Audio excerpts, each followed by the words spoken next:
Hello children, in previous video you study the table of personal pronoun and now we will discuss on the position of subjective case and objective case। तो आइए जानते हैं subjective case और objective case की जगह कहाँ होती है। Subjective case always comes before a verb and objective case always comes after a verb. हमेशा जो डूअर है वो होता है सब्जेक्टिव केस और वो वर्ब से पहले आता है, और ऑब्जेक्टिव केस हमेशा वर्ब के बाद आता है। एग्जाम्पल से समझें, आई लाइक हर, यहाँ पे आई सब्जेक्टिव केस है और लाइक के बाद जो आपका प्रोनाउन आ रहा है वो ऑब्जेक्टिव केस है, क्योंकि वर्ब के बाद आने वाला जो प्रोनाउन है वो ऑब्जेक्टिव केस है। एक और example, they gave him a farewell party.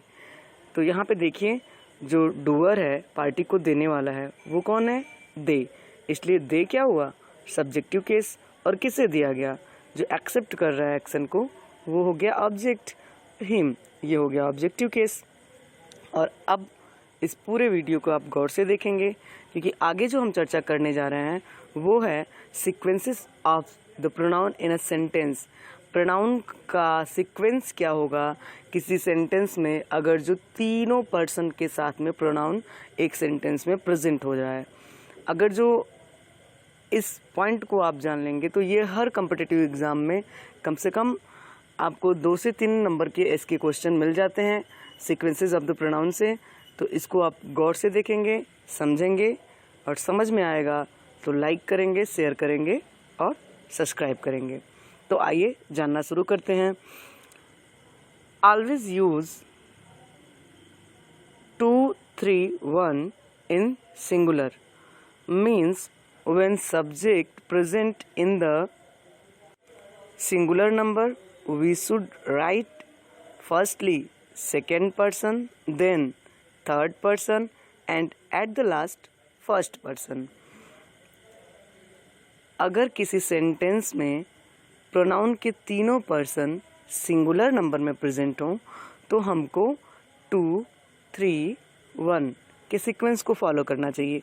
2, 3, 1 के सीक्वेंस का मतलब ये हुआ कि सबसे पहले हम 2 यानी सेकेंड पर्सन को लिखेंगे, उसके बाद थर्ड पर्सन को लिखेंगे और लास्ट में जो हम लिखेंगे वो होगा first person.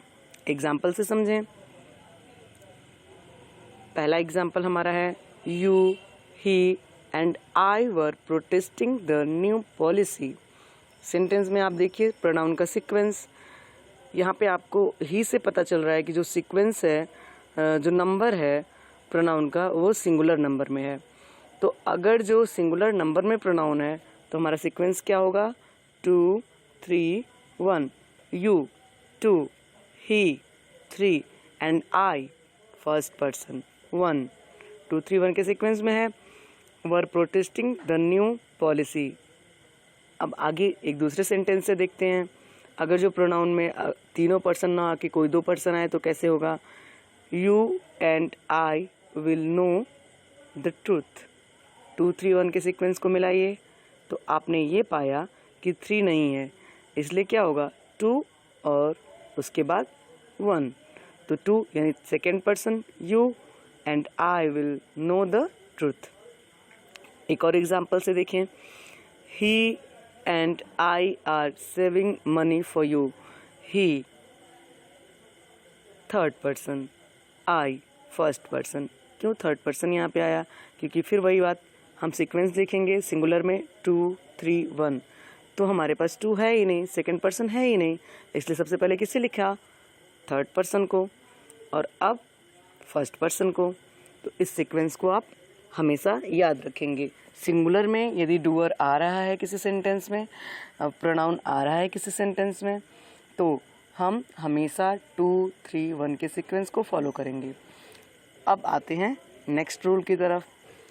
Always use 1, 2, 3 in plural means when subject of the sentence present in plural number firstly we should write first person, then second person and at the last third person. अगर जो तीनों pronoun plural में आए हों तो तो सबसे पहले हमको फर्स्ट पर्सन लिखना चाहिए, उसके बाद सेकंड पर्सन और लास्ट में थर्ड पर्सन। एग्जाम्पल से समझते हैं। We, you and they should not attend the classes of WhatsApp and Facebook university. हम, तुम और वे, ये ग्रुप है। क्योंकि ये प्लूरल नंबर में है, तो हम, तुम और वे फेसबुक और व्हाट्सएप यूनिवर्सिटी के क्लासेस नहीं अटेंड करेंगे, या हमें ये क्लासेस नहीं अटेंड करना चाहिए। तो यहाँ पे हमारा सीक्वेंस बिल्कुल करेक्ट है। सबसे पहले हमने वी फर्स्ट पर्सन लिखा, उसके बाद यू सेकेंड पर्सन और लास्ट में दे थर्ड पर्सन। एक और एग्जांपल से देखें। You and they must help one and other. यहाँ पे हमारा फर्स्ट पर्सन नहीं था, तो 1 2 3 के अकॉर्डिंग हमने 2 को पहले लिखा और उसके बाद 3 को। दूसरे एग्जांपल से देखें। We and you will read waiting for visa. यहाँ पे हमने पाया कि सेकेंड पर्सन और फर्स्ट पर्सन है, थर्ड नहीं है, इसलिए हम 1 और 2 को लिखेंगे। We and you will read waiting for visa. ये waiting for visa is an autobiography of Ambedkar, तो हम सभी को पढ़ना चाहिए और समझना चाहिए आखिरकार किस तरीके से संघर्षों के थ्रू हमने अपने संविधान निर्माता को उभरते हुए देखा। तो यहाँ पे हमने किसके सीक्वेंस को लिखा, 1 और 2 के सीक्वेंस को। I hope you will like this video.